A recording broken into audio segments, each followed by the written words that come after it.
Hello. I'm going to take some notes with you today. And I'll try and figure out a way to get these on the video. We'll see. Technology is pretty cool these days, so. But I wanted to make a video for a very long time. Haven't though, because I've been shy. Actually, shy is not the word. I haven't felt worthy. I haven't felt like what I have to say is worthy of sharing with the world. I have carried around a lot of shame and self-doubt, and lately I'm deciding that that's pretty boring, and I want to see what's beyond these limits that I have created for myself. I've been afraid. And so I wanted to make this video and talk about what it means for our health to live from I am instead of fear. So I am. Nothing on it, just I am. What is that? What are we?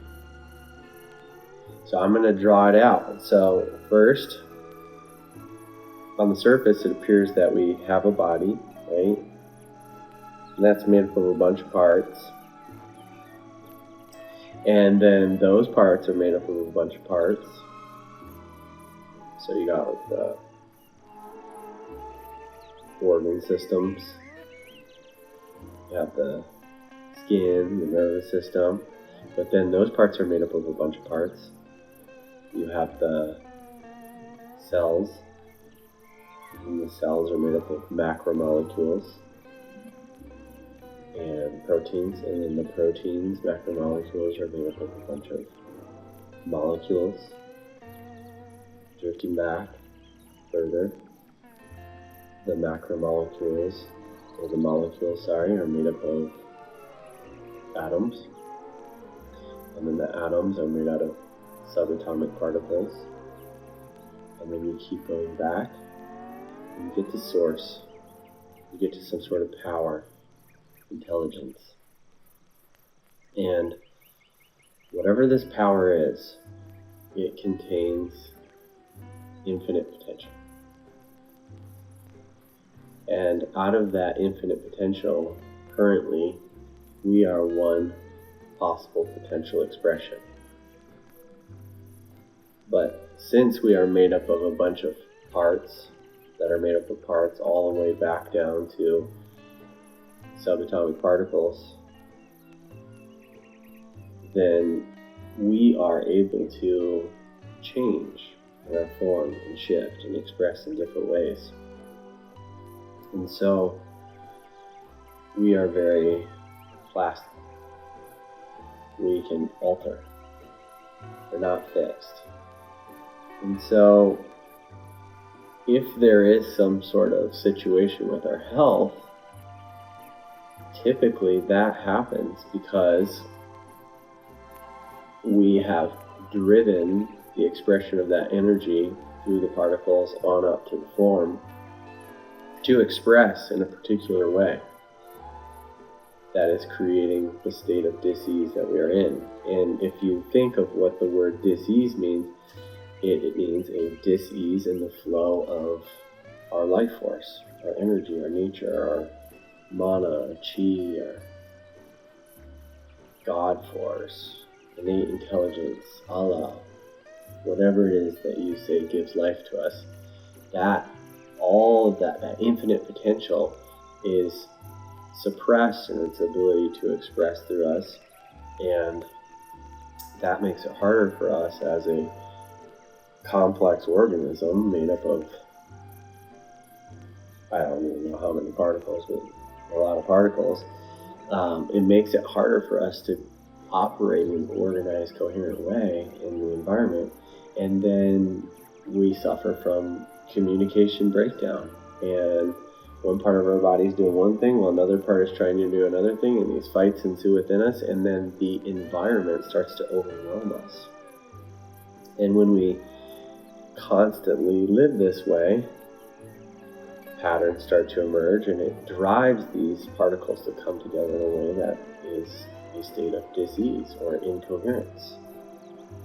And if you've ever talked to anybody who's in an incoherent state, it's pretty difficult to communicate. So you can kind of get a sense of what's happening internally when you're in a state of dis-ease.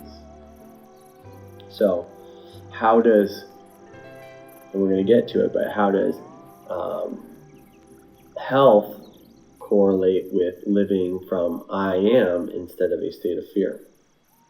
Well, with regards to being in a dis-ease state and us being energetic beings, this power, whatever it is, if you look at it expressing throughout the universe and how long it's been here, it keeps unfolding, it keeps growing, it keeps evolving, and from a very broad perspective, it appears that whatever this power is, it wants to express. It's not here to destroy itself. Yes, there is conflict in the world today, but overall, this power, whatever it is, in the universe as a whole, continues to unfold. Life marches on. And so the nature of it within us is it's always trying to express life through these forms. It's always trying to calibrate to homeostasis, balance. And it's always doing its best with whatever we provide it, this power. Whether it be our thoughts, food we eat, the amount of sleep we get, the exercise we give these bodies, the way we take care of ourselves and feel about ourselves and our belief system. So it's always, always, always doing its best with what it has to work with. I like to compare it to a plant. See, there's these plants here. And this plant, if you picture a plant in some soil where it's dry, there's no nutrients in it, the plant's not receiving any light, that plant's going to be starved. It's going to look rough. But the truth is with that plant is that it is doing its best with what's available to it. And then once you start to provide it with more nutrients, the right amount of water, and proper amount of light, it starts to express more of the potential that's within that plant, and it starts to look more vibrant, more alive, more robust. And we're like that too. The better we take care of ourselves, the more life we are able to express. But there is a mental component for us that where we can feed ourselves well and rest and exercise and still experience states of dis-ease. And that tends to come from patterns that we've created as we've gone through life. And typically these patterns are formed when we're very young. And patterns happen when we become overwhelmed and we feel like we don't fit in, or we're told we're not good enough, and then we start to do things to make ourselves feel safe, to make ourselves fit in with the pack. And when that happens, whatever works, whatever makes us most comfortable, when that happens, we start to abandon our ability to just be. And once it's rehearsed enough times, anytime we experience a situation that causes us to feel fear or overwhelm, we subconsciously start to go into a state of fight, flight, or freeze.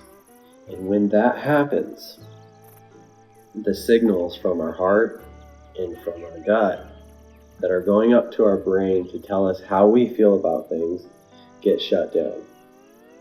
And we start to use our conscious mind to come up with ideas for how we can deal with the situation. And our conscious mind is limited to only the things that we've learned throughout the course of our life. So we tend to recycle the same response to life over and over, and then life starts to appear to look the same over and over. It's like we're on a hamster wheel, learning the same lesson over and over. Spent a lot of time on that hamster wheel myself. Still on it in many ways in my life, but I'm consciously working to get off, or just be aware of it. And so that's what happens when we go into a state of fear. We shut off the signal from our brain or from our body that's telling us how we feel, and typically we just get caught up in our head and in our thoughts, and we act the same over and over. The opposite of that is living from a state of I am, right? And I am encompasses fear. It also encompasses trust and faith. It encompasses all possibilities. So it is possible for us to be in a state of fear and overwhelm, but also stay present and stay aware of the pattern and stay aware of our potential and our nature, and stay aware of the nature of life, which is to express and unfold, not to destroy itself. And as we learn to stay more, as I learn to stay more comfortable in the unknown of the I am, of presence, new possibilities start to reveal themselves for me to deal with situations. Another thing that happens is I tend to be able to stay more consciously aware of the signals from my body that are telling me when I'm hungry, when I'm tired, what feels right for me, what doesn't feel right for me, what is my truth. I have way better access to myself in this complex, amazing organism in my body and all my emotions and feelings. I have way more access to all of that information that's guiding me through life. When I go into a state of fear, I shut a lot of that down and I just go into the known. And I try and figure it out with my head, and a lot of the times I can't figure anything out. And that's why I keep ending up in the same situations. That might sound familiar to you. And so learning to live from the I am starts to create a situation where we can become more aware of what we're feeling and tap into the signals from our body that are always guiding us towards a state of health and homeostasis. And the more we tap into that and trust it, the more we naturally go to that in challenging situations. So it's almost like that shift is kind of like a reparenting. And for me personally, I've had to learn how to understand who and what I am as an energetic being. I've had to learn how I work. I've had to go back and look at parts of my past to understand why I'm wired the way that I am and learn to express those emotions, and then also cultivate compassion for them and learn new patterned responses for them, which has taken a lot of, I would say, reparenting or conscious loving of myself. And then I've also had to sit quietly and learn to be still in my life through meditation, and to find, and that serves for me to find potential in the stillness of life. It allows answers to come to me. And through doing that, I can allow that stillness to emerge in challenging situations, which helps me to be more present or more in a state of I am, and it keeps me open to the signals from my heart and the signals from my gut. So I can feel my way through situations rather than think my way through, and have access to this ultimate guide within. And so with my patients, that has become a big part of the healing process. Because the truth is that doctors don't heal people. Doctors don't actually heal people. The truth about it is that we heal ourselves. Nothing from the outside actually heals us. You could get a surgery and they cut something out and put things in better proximity to each other, or reshape things to help improve the biodynamics of something, but at the end of it all, you have to go in and heal all that, right? It's the same if you take a drug. You put something in your system and you receive that stimuli, but there's some intelligence in your body that actually does any healing that's going to happen, if there is any healing that happens from the drug. With chiropractic, when I do the adjustments, it stimulates a flow of energy, and that flow of energy is what does the healing if there's an imbalance happening. Same with acupuncture. They stick needles in you. It moves energy through your body. That energy flow, the increased life flow, or redirecting of the energy or balancing of the energy helps to allow your body to heal itself more effectively. Any type of spiritual healings, Christian Science, you get yourself into more of an open state that allows the life or the potential in you to express more abundantly. You heal, right? But the commonality in all that is that we heal ourselves, and so doctors don't actually heal people. Doctor actually means teacher, right? And so the work is to help guide people, but in the end, it's ultimately them healing themselves. And so developing an awareness, A, about that, one, that you heal yourself, and B, you have the potential to heal yourself. It's within you, right? And C, it happens lawfully. So learning how to do that is the job of healthcare practitioners, because when people come to me, they've tried all kinds of things, but they don't know what else to do, so they're coming for help. And the people that I'm most able to help are the people who open up to the care, the people who are willing to put down their patterns and try something new.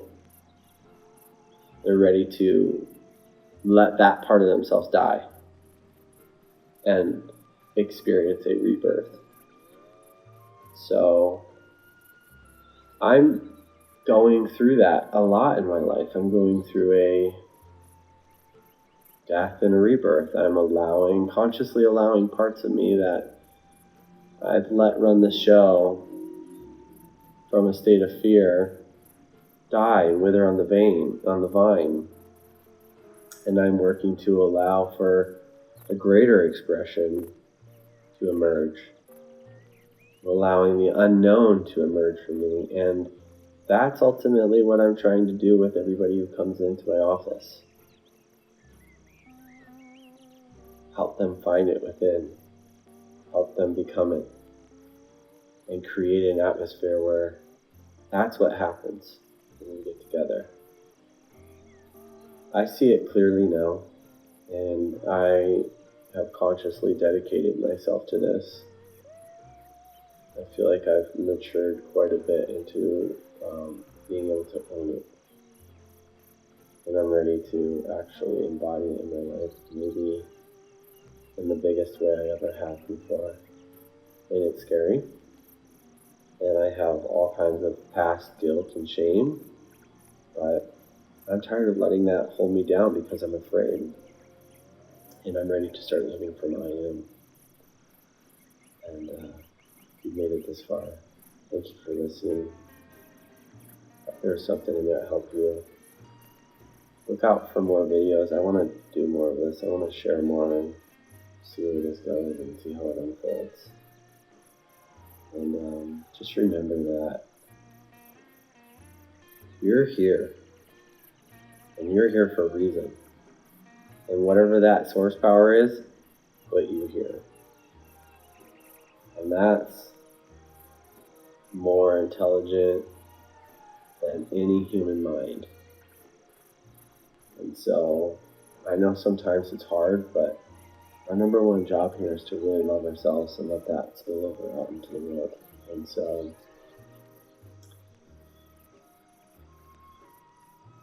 I'm cheering for you to find traction with that in your life. I know that's your number one thing. That's my number one thing. And I'm on the path with you. Much love.